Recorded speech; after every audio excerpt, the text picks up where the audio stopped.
So hello दोस्तों, एक बार फिर से आपका TCS PRA जो हम प्लेलिस्ट कंटिन्यू कर रहे हैं सीरीज़, उसमें आपका वेलकम है। हमने ऑलरेडी JDBC, जावा सर्वलेट, एंगुलर सर्वलेट, JSP, जावा सर्वलेट पेजेस सबके ऊपर वीडियो बना दी है। अगर आपने वीडियो नहीं देखी तो प्लीज़ उन वीडियो को वॉच कर लेना। इस वीडियो में हम स्प्रिंग बूट डिस्कशन करने वाले हैं।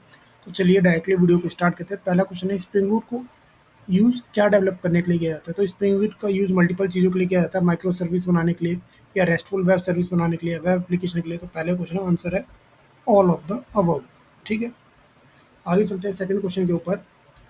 स्प्रिंग इनिशियलाइजर क्या होता है? तो स्प्रिंग इनिशियलाइजर बेसिकली एक टूल होता है जिससे हम बेसिकली स्प्रिंग प्रोजेक्ट का टेम्पलेट को जनरेट कर सकते हैं, जिसमें प्री डिफाइंड डिपेंडेंसीज वगैरह होंगी। तो ऑप्शन ए इसमें करेक्ट है। ठीक है, नेक्स्ट क्वेश्चन आता है, स्प्रिंग बूट जो है कॉन्फ़िगरेशन प्रोसेस को सिंप्लीफाई कर देता है। तो स्प्रिंग बूट का कौन सा फीचर होता है जो ये काम करता है? तो इसका ऑटो कॉन्फ़िगरेशन फीचर होता है जो कि इसको सिंप्लीफाई कर देता है। तो ये ऑप्शन करेक्ट है। क्वेश्चन नंबर फोर्थ है, स्प्रिंग बूट एप्लीकेशन को जो भी पैकेज होती है डेवलपमेंट के लिए, तो कैसे होती है? जार फाइल में, वार फाइल में, जिप में? तो बेसिकली सारे फॉर्मेट होती है। तो ऑल ऑफ द अबव इसका आंसर है। ठीक है, नेक्स्ट है, कौन सी एनोटेशन का यूज़ करते हैं रेस्टफुल वेब सर्विस बनाने के लिए? ठीक है, तो रेस्ट कंट्रोलर करके एनोटेशन होती है जिसका हम यूज़ करते हैं। ये सब आपको याद करना पड़ेगा। ठीक है, इसलिए वीडियो को आराम से डिटेल में देखना, एक बार में नहीं आया तो दो तीन बार वीडियो को देखना, आपके दिमाग में बैठ जाएंगी चीज़ें। ठीक है, अब बोला है स्प्रिंग एनोटेशन को जो यूज़ हम करते हैं HTTP पोस्ट रिक्वेस्ट के लिए, वो कौन सी एनोटेशन होती है? तो बेसिकली पोस्ट रिक्वेस्ट के लिए पोस्ट मैपिंग का यूज़ करते हैं। डी ऑप्शन करेक्ट है। नेक्स्ट बोला गया है कि गेट रिक्वेस्ट के लिए गेट मैपिंग का यूज़ करते हैं। बहुत इजी इजी क्वेश्चन है। ठीक है, ये ऑप्शन करेक्ट है। नेक्स्ट है कि डिलीट के लिए क्या यूज़ करते हैं? डिलीट के लिए हम डिलीट मैपिंग का यूज़ करते हैं। आगे चलते हैं इसी क्रम में, नाइन्थ क्वेश्चन है, बोला HTTP की पुट रिक्वेस्ट को कैसे हैंडल करते हैं? उसको हम पुट मैपिंग से हैंडल करते हैं। तो बहुत ही सिंपल क्वेश्चन आपको आपको लग रहे होंगे, बट आगे चलते ही सारी तरह के क्वेश्चन कराएंगे हम। ठीक है, बोला है अगर क्लास को आपको सर्विस मार्क करना है तो आप कौन से कंपोनेंट का एनोटेशन यूज़ करेंगे? तो सर्विस एनोटेशन का हम यूज़ करेंगे। नेक्स्ट है, कोई क्लास जो है अगर डिफ़ॉल्ट इम्प्लीमेंटेशन की तरह सर्व कर रही है और वो जेपी रिपोजिटरी, तो कौन सी क्लास होती है? तो वो होती है simple JP repository. Option A correct है। डिफ़ॉल्ट नहीं होगी, सिंपल होगी। ठीक है, बोले एचटीएमएल टेम्पलेट जो होता है, इंजन जो प्रोवाइड होता है स्प्रिंग बूट से, वो कौन सा होता है? जेएसपी, फ्रीमेकर, थैमलीफ या ग्रूवी? तो थैमलीफ जो इंजन होता है वो डिफ़ॉल्ट होता है जो प्रोवाइड करता है स्प्रिंग बूट। नेक्स्ट है, कौन सी स्टार्टर डिपेंडेंसी है जिसका यूज़ हम करते हैं वेब एप्लीकेशंस को बनाने के लिए यूजिंग द स्प्रिंग बूट?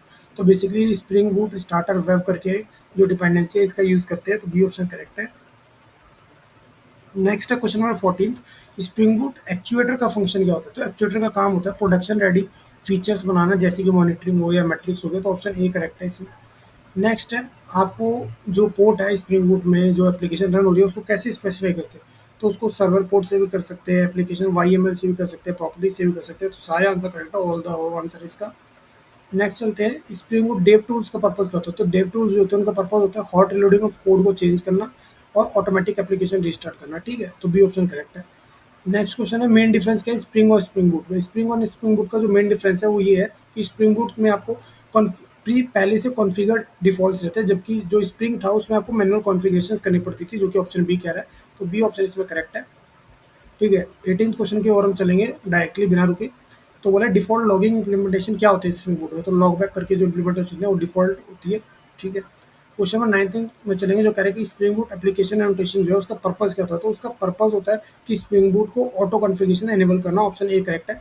अगर आपको वीडियो बहुत फास्ट लगी हो तो आप इसको स्लो करके भी देख सकते हैं, या फिर आप वीडियो को एक दो बार देखेंगे तो आपको वीडियो पूरी समझ में आ जाएगी। ठीक है, अब बोला कौन सा नोटेशन होता है जिससे हम इंटीग्रेशन टेस्टिंग, टेस्टिंग टाइप्स की होती है, इंटीग्रेशन टेस्टिंग होती है, यूनिट टेस्टिंग होती है। तो इंटीग्रेशन टेस्टिंग के लिए हम स्प्रिंग बूट टेस्ट एनोटेशन का यूज़ करते हैं। Option A. ठीक है, दिखा देते हैं आपको आंसर। ठीक है, सेकंड क्वेश्चन देखिए, यूनिट टेस्टिंग पे ही आ गया कि स्प्रिंग एमवीसी कंट्रोलर की यूनिट टेस्टिंग के लिए कौन सी नोटेशन यूज़ करेंगे? वेब एमवीसी टेस्ट नोटेशन का यूज़ करेंगे स्प्रिंग की जो एमवीसी यूनिट टेस्टिंग है उसके लिए। और स्प्रिंग की यूनिट टेस्टिंग जेपीई रिपोजिटरी के लिए क्या यूज़ करेंगे? उसके लिए हम डेटा जेपीई टेस्ट का यूज़ करेंगे एनोटेशन का। तो सी ऑप्शन इसमें करेक्ट आ जाएगा।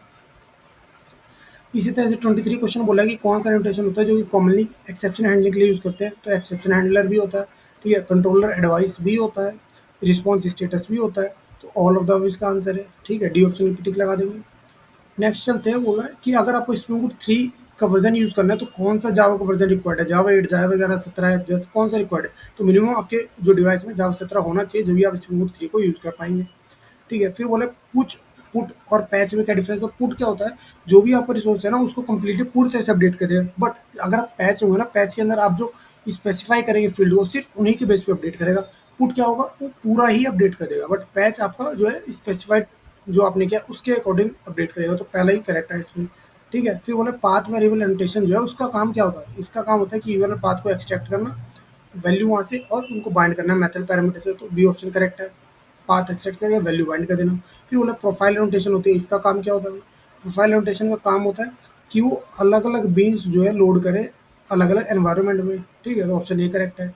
नेक्स्ट बोला गया कि एसिंक्रोनस के लिए स्प्रिंग बूट में कौन सी नोटेशन यूज करेंगे? एसिंक करके नोटेशन होते हैं उसका यूज करते हैं। तो बेसिकली जो स्प्रिंग बूट है इसमें आपको एनोटेशंस के ऊपर ही क्वेश्चन आएंगे, तो आपको एनोटेशंस की सारी चीजें पता होनी चाहिए, क्या किसके लिए यूज हो रही है, एक्सेप्शन हैंडलर किसके लिए यूज होता है, बेसिकली एक्सेप्शन को हैंडल करने के लिए यूज होता है। ठीक है, तो ये सब आपको पता होना चाहिए। बहुत सिंपल और क्वेश्चन है, आप एक दो बार वीडियो देखना आपको पूरी चीज समझ में आ जाएगी। नेक्स्ट ट्रांजेक्शनल एनोटेशन का यूज क्या होता है?